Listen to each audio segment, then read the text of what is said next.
Who else remembers the anime Osomatsu-San? If you were a Tumblr user like me, then you remember that this show had an insane chokehold on some people.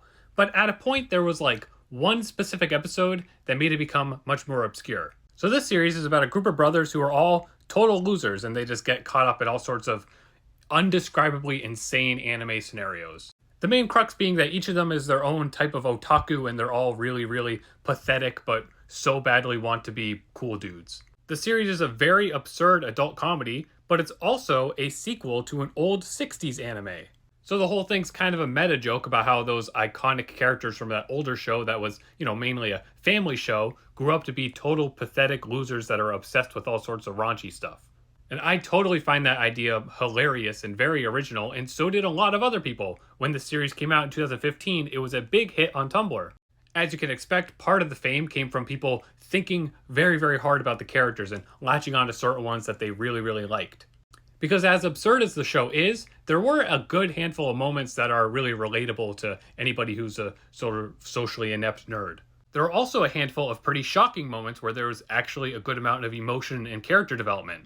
Specifically, in the episode before the season 1 finale, there was a big moment where the characters all decided to separate and actually try to pursue having non-pathetic lives. The episode really seemed like it was taking itself seriously, so for all those people that were very attached to these characters, they were super intrigued to see like, oh, they're actually going to change? Like this season, this series might end with them like actually becoming better people?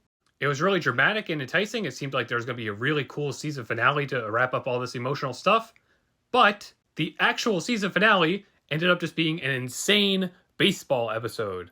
So all that serious drama that the pre-finale was building up was pretty much entirely treated as a joke. The season finale does continue where the previous episode left off, but it pretty much completely throws it aside. The character Osomatsu gets a letter in the mail that they got invited to a baseball tournament, so all the characters very quickly reunite and go compete in that, and it's just a normal, insane, cartoony episode. And I remember back in the day, because people on Tumblr really loved all the character development stuff that seemed to be going on, they absolutely hated this episode, and like a ton of people just completely gave up on the show entirely because of that.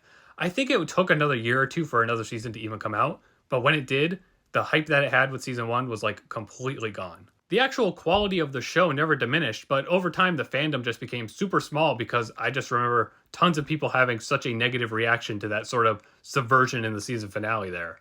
So do you remember this series? Do you remember all the insane hype it had on Tumblr? I think there's hopefully still a lot of people out there that really like it, but it just isn't the same as it used to be.